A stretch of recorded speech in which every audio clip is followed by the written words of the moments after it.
Well, here we are once again, keeping our weekly date with Dr. Watson. Good evening, Doctor. Good evening, Mr. Bartell. Come in and join me. As you see, the puppies have been keeping your chair warm for you. Here, shove them off. No, Doctor, I don't want to disturb them. They look much too comfortable. I'll sit over here, thanks. There's tobacco in the jar beside you, cigarettes in the box, and some excellent port on the sideboard, so make yourself at home. Thanks, Doctor. Are you all ready with tonight's new Sherlock Holmes adventure? Yes, Mr. Bartell, though I'm afraid after all these years, it's going to be a little hard for me to recapture for you the spirit of the story. Last week you told us that a band of gypsies played a prominent part in the adventure. Yes, they did indeed. And it was amid that colourful atmosphere that my story begins. It was in the autumn of 1890. My old friend Sherlock Holmes had persuaded me to leave the comforts of my domestic fireside for a few days and to accompany him to the tiny village of Bragston-on-the-Marsh, in the heart of the Norfolk Fen district. What took Sherlock Holmes up there, Doctor? I'm afraid that at the time we left London, Mr. Bartell, he concealed his true purpose from me, saying only that he wanted friendly companionship and a strong right arm. Not until later did I learn that he was then on the track of one of the last clues that led to the confining of the Moriarty gang. But to get on with my story. We arrived at Bragston-on-the-Marsh and settled ourselves in the village inn. And after an early dinner, we strolled across the fields to the gypsy fair that was encamped nearby. It was a colourful sight, Mr. Bartell. Naphtha flares lighted a group of tents and caravans dotted round the edge of the marsh. And as gold-earring gypsy girls told fortunes and danced, swarthy gypsy men played on their violins the haunting melodies of their ancestors. We watched the side shows for a few moments and then strolled towards the centre of the gypsy encampment. It seems only like yesterday, Mr. Bartell, as Holmes turned to me and said... Far cry from Baker Street, isn't it, Watson? Yes, indeed. Just the same, Holmes, I'm convinced that you're not here purely for a holiday. You're on the trail of some criminal. No, chap, I'm on the trail of a clue. A clue, if I find it, may lead to the confounding of the Moriarty gang. Holmes, can't you be a little more explicit? After all, I left my wife and my practice without asking any questions. Surely now we're up here, you can let me know what's afoot. Very well, old fellow. I'm searching for a young gypsy by the name of Pyramus Hearn. He disappeared recently from London, and it's vital that I find him. I know that he can give me some essential information on our old enemy, Professor Moriarty. And you're expecting to find the gypsy here? I hope to get news of him, at least. His father, Jasper Hearn, is head of this particular encampment. Well, why don't you ask if you can see him? Just what I'm about to do, my dear fellow. Well, here comes the gypsy. Now, I'll ask him. All right. Oh, excuse me. You speak to me, Gorgio? Can you tell me where I may find Mr. Jasper Hearn? What you want with Jasper Hearn? I have a message for his son, Pyramus. That is different. Jasper Hearn stands in the booth yonder. He is the Timberlangro. Timberlangro? He's the gentleman engaged in an interesting exhibition of skill involving 3 thimbles and a pea. What our American cousins refer to, I understand, as the old shell game. Let's stroll over there, shall we, old fellow? If you would wish to talk to Jasper, it would be better to wait until he is finished. A Timberlangro needs all his wits about him. By Joe, look at that stunning girl in the tent over there. Who's she? Her that is penning the rice tuckering. That is Lydia Pentalangro. Excuse me, I shall tell Jasper to expect you later. I can't understand a word they say, Holmes. Penning the what? At last, my dear fellow, you can appreciate how I have felt at times. But at least their words are clear, even if the sense is not, to someone who is unfamiliar with the Romany language. I don't know why you keep hinting that I'm hard to understand. No one else ever complains of it. In any case, what does penning the thingamabob mean? Well, if I remember rightly, penning duckerin is telling fortunes. And from the sound of things, Lydia Pentalangro is not greatly pleased with the duckerin she pens. No more. Lydia can tell no more fortune. Come on, Watson. Let's see what the trouble is. What do you mean? You must finish it. But Olive, my dear, if the young lady doesn't want to tell my fortune... Rubbish. You crossed her palm with silver. She's taking money under false pretenses. Here, I give you your silver back. Lydia has never taken money under false pretenses, nor has she told the future when she does not wish to. Goodbye to you. The insolence of these gypsies is intolerable. If I had my way, they'd be run out of the county. Now, my dear, don't get so excited. The poor girl's probably... Good evening. Major Treadgold, isn't it? Huh? I don't think I have the pleasure of your... Oh, dear me. It's Mr. Sherlock Holmes. Yes, sir. Well, bless my soul. Haven't seen you since that last meeting of the Geographical Society. Oh, I'd like you to meet my wife. How do you do, Mrs. Treadgold? How do you do? This is my friend, Dr. Watson. How do you do? And what brings you up to this part of England, Holmes? Are you hot on the trail of some desperate criminal? Dear me, no. Dr. Watson and I are taking a little holiday, and You and your wife? We live here in the manor house. Well, you're very lucky. It's a beautiful part of the country, Mrs. Treadgold. I hate it. I was born and brought up in London. I'm never really happy outside the city. Yes, Oliver's not one for the peace of the countryside, I'm afraid. Well, perhaps we'll get back there. It's a little difficult these days, you know. We've got the boy to consider. Boy? Your son, sir? My dead brother's son, Doctor. We have no children. My little nephew's only 4 years old, you see, and I'm his guardian as well as being executor of his estates up here. So you can understand it would be difficult for us to get back to London. It's only difficult because you put the child's happiness before mine, Arthur. Oh, now, Olive, you know I have to watch his interests up here. After all, when he comes of age, he'll be one of the richest young men in Norfolk. Yes, and with money that should have come to us. In any case, Arthur, if we do have to live up here, I'd find it more tolerable if you'd keep this gypsy scum off the estates. You seem to have taken a violent dislike to the gypsies, Mrs. Treadgold. May I ask why? Oh, they persecute us. They steal our sheep, they break our windows, and just the other day they wantonly led our prize pig into the Bragstone quagmire and let the beast perish. Why should they single you out for persecution like this, do you suppose? Oh, I can't imagine. I've always tried to be nice to them. Too nice, Arthur. That's your trouble. I have a very good reason for humoring them, my dear. You see, Holmes, I've always been afraid they may carry this feud so far that they'll even hurt the baby. Olive, my dear, I wonder if you'd go ahead and wait for me in the carriage. It's getting rather chilly. I'll join you in a moment. Very well, Arthur, but don't keep me waiting long. Good evening. Good evening. Good night, Mr. Treadgold. Let's stroll away from the camp, shall we? I've got something very important to tell you. Something I didn't like to say in front of Olive. The gypsies have threatened to kidnap our boy. Great Scott, how shocking. What form did their threat take, sir? This letter. I found it pinned on the frame of my dressing room mirror when I went up after dinner tonight. Let me see it, will you, please? Well, what does it say, Holmes? A Romany Rye... A Romany Rye? Won't take your insults forever, Major and Mrs. High and Mighty. Watch out for the Treadgold heir. The Bragstone quagmire would make a nice finishing school for him. Romney Rye? What's that mean? Well, it's their own term, meaning gypsy. Mr. Holmes, what shall I do? Major Treadgold, I... Great heavens! That shot just missed me. Where the blazes had come from? I can't see a soul. They have come from behind any one of those caravans ahead of us. If you wanted direct evidence, gentlemen, this is it. That is the first open attempt on my life. Holmes, what extraordinary luck for me that you're in the neighborhood. I'll pay you any fee you name to handle this business. It seems to me that this is a job for the police. I don't want to go to them. Oh, why not, sir? Well, I'm afraid that these attacks may stem from some injustice to the gypsies committed by my late brother. If that were so, I wouldn't wish to expose the fact. I want this kept private. What do you say, Mr. Holmes? Very well, sir. I'll accept the case. It shall be kept private, and I promise to do everything in my power to protect the safety of the Treadgold heir. We are staying at the Rose and Crown in the village. Please get in touch with me if there should be any further developments. The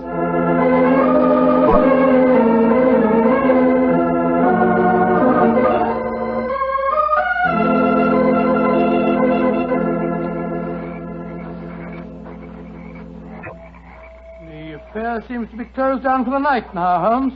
They're turning out the naphtha flares. Yes, let's stroll over to Jasper Hearn's caravan, shall we? He should be free now. Well, if he's head of this tribe, he ought to be able to tell you something about this Treadgold business. Yes. Though I shall first ask him about his son, Pyramus, the man I'm looking for. I think the fact that I know his son will inspire confidence. Here we are. This is the caravan. That girl, Lydia Petrolenga, sitting outside, the one that was telling fortunes. Yes. Good evening. Who are you? And what do you want? I wish to speak to Jasper Hearn. He is not here. He's gone to the marshes. When will he be back? I do not know. You bring trouble to Jasper? No, my dear. This is a personal visit. We're not after him for being a thimble engro, or for penning duckerin. Oh, for a Gorgio, you speak a Romany well, brother. Oh, you are a true Lavengro, master of words. Where did you learn it?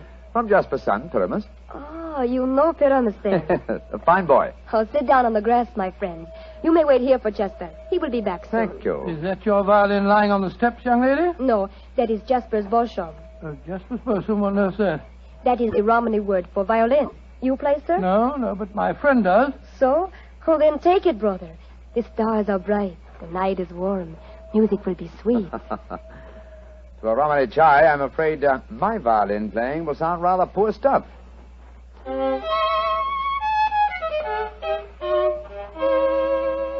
Play on, brother.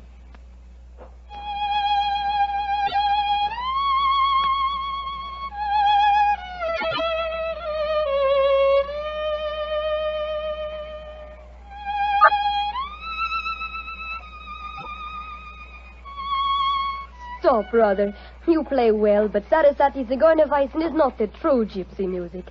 I've heard it in London and in Budapest. They call it gypsy. But what can a gorgio know of the true heart of Romany? Wait here. I will get my own violin. Charming girl, charming. But why do you keep on talking about gorgios?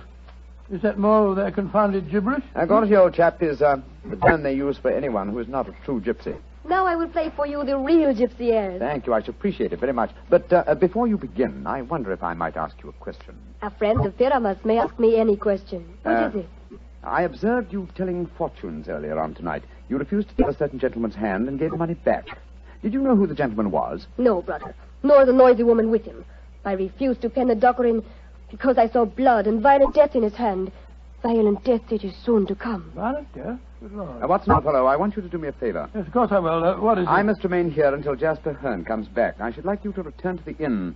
It's more than possible that we may have news from our client before the night is out. I'll be back later. Oh, well, it's nice of you to give me the best job. Good night, Miss Petrolina. Good night. And now, please play for me a true Romany air. Very well, my friend. Listen.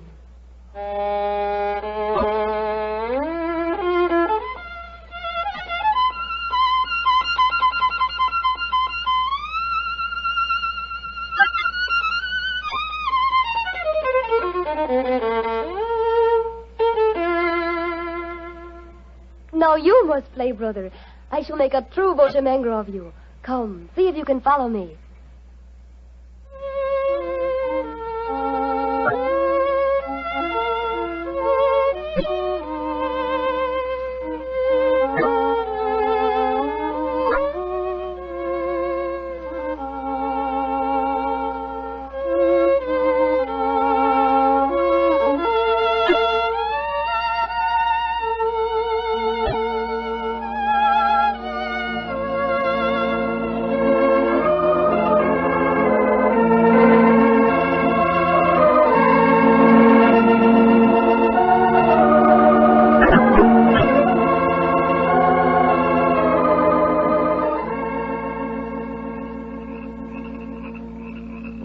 You have taught him well. You have made a true Bochemengre of him. He is an apt pupil, Jasper. Well, with such a teacher, it's hard to be otherwise, Mr. Hearn. That is, if one has a spark of music in one's soul. Call me Jasper, brother. You have spoken well of my son. You have talked wisely to me of things that I have not understood. Come, we shall drink wine together underneath the stars. I shall get glasses and a flagon. Jasper has taken a great fancy to your brother. And I to him. He's a fine man. Sherlock Holmes, Yes, Lydia? may I read your hand, brother? Why, yes, of course. A strange hand, and a beautiful one. A long lifeline, and yet I see sudden death and violence surrounding you. Now, at this moment. And in the future, I see a journey for you across the seas within a year. Beware of water that runs in the mountains. Near death will befall you there. More travels, more dangers. Oh, you must be careful, brother. Oh, What is it? our paths are destined to cross but once. We shall not meet after this night. That makes me sad. Oh, but we shall meet again. I shall be here for some days yet. No, it says in your hand that we shall not meet again. And a hand cannot lie. Who is this that comes towards us through the moonlight? It's my friend, Dr. Watson, I think. Yes. Hello, Watson. What's wrong? Wrong. Everything's wrong. Mrs. Treadgold's waiting in the carriage. She wants you to come at once. Indeed, why? The child has been kidnapped. Major Treadgold has gone for the police, and Mrs. Treadgold is threatening to rouse the local inhabitants and come out here and burn this camp to the ground if you don't find the You must child. tell Mrs. Treadgold to return home. She can do no good here. But Holmes... Tell her, old chap, that I have the case well in hand. But how can you have? You've been out here all the time playing your violin. Have faith in me, please, old fellow, will you? And deliver the message. Then come back here and join me, and I'll explain everything to you. Very well. I suppose you know what you're up to. Violence and trouble, brother. It is all there in your hand. Well, what must be shall be, and I wouldn't have it otherwise. But for the moment, the sky is starlit, the air is still, and the melody you played haunts me. Let's play it together again, shall we? I should like that. I should like that very much.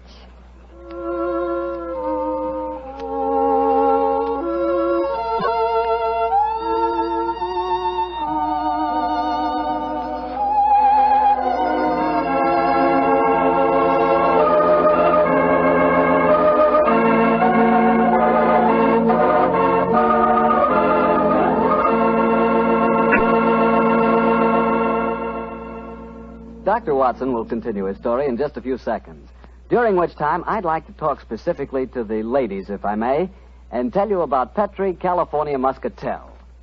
Just as Petri California Port has long been known as the wine of gentlemen, Petri Muscatel has been known as the favorite of the ladies. That's because Petri Muscatel is a golden-colored wine that looks like captured sunshine and tastes as... Well, did you ever taste big, plump muscat grapes picked when they're still misty and dew-covered? If you have, you know what to expect when you taste Petri Muscatel. The flavor of Petri Muscatel comes right from the very heart of luscious, hand-picked muscat grapes. You couldn't ask for a more delicious wine than Muscatel. Petri Muscatel. Well, Dr. Watson, I must say this is a strange story you're telling us. You mean to say that the heir to the Treadgold estates had been kidnapped, and yet Sherlock Holmes paid no attention? Yes, that's what it seemed like, Mr. Bartell. I couldn't understand him.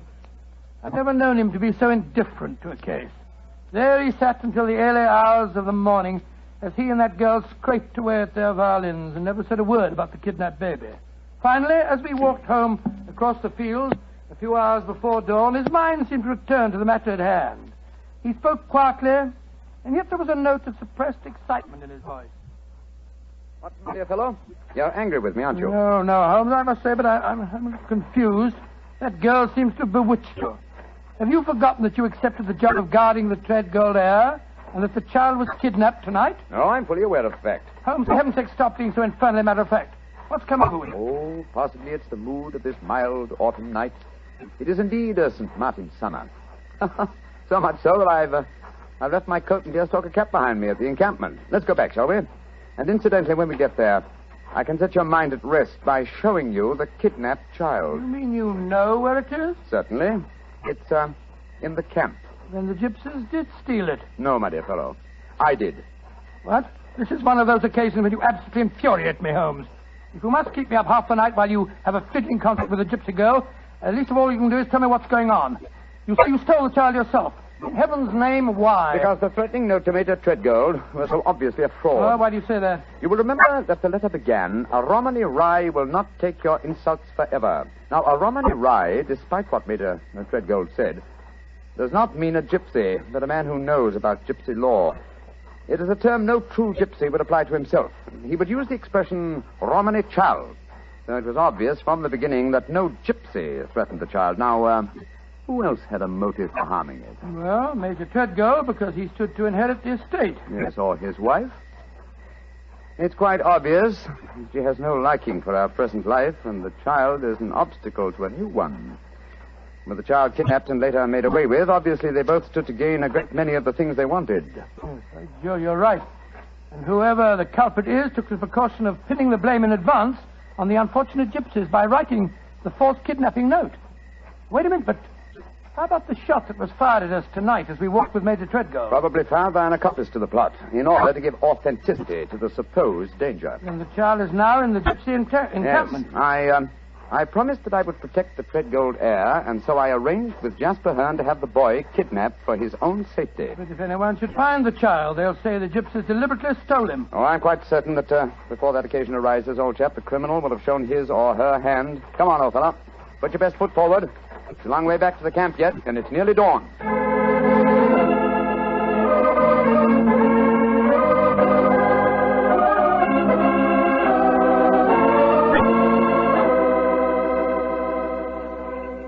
You have come back, Butter. You wish to spend the remainder of the night in the encampment? No, thank you, Jasper. I just came back for my cap and coat. It was so warm tonight, and I forgot about them, and I started to walk home without them. I will find them for you. Oh, we found this message for you soon after you had left. It was pinned to the door of the caravan. I do not know how it got there. I will search for your coat and cap. Another message? What does it say, Holmes? Never trust the Romany Rye. Uh-huh. The same mistake again, Watson. Your plans have been betrayed. For proof, meet me at the Bragstone quagmire at dawn. It's a trap, Holmes. Obviously. We must spring it with caution. I cannot find your coat or your cap, Butter. It has vanished. Vanished? May I speak to Lydia? That is a strange thing, too. Lydia has gone also. She's gone. Tell me, Jasper, did she read this note? Yes, she did. She could not help reading it. Then she, too, realized it was a trap. She went out in my coat and deerstalking hat, to keep the appointment for me. Holmes, we must go after him. Jasper, call out the Romany Childs. There's a devil waiting to be caught in the Bragstone quagmire.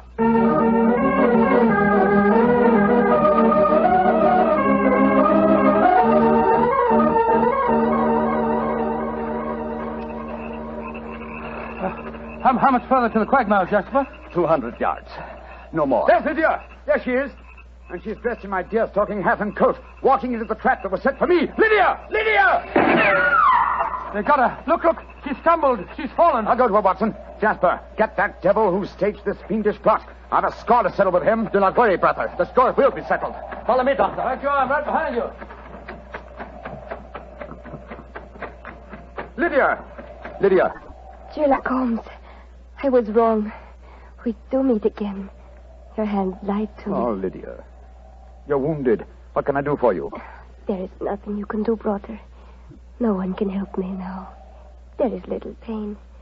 There is little time. Please, hold my hand. There. Tell me, Lydia, did you see who fired the shot? Yes. It was the man whose fortune I told today. The man with the noisy wife. Major Treadgold. Jasper and the men will take care of him. There is one thing I wish to tell you, brother. Yes? Our short meeting has brought me happiness. I should like to think I can leave you something so that you will not forget me. I shall always remember you, Lydia. Always. You gave your life for mine. There is one thing of mine that I wish you to have. It will remind you of me. What is it? My violin. It brought us together. I should like you to have it, brother. Lydia. Do not be sad. It is good. My life for yours. You will give help to many people. It is in your hand. Goodbye. Oshimengro.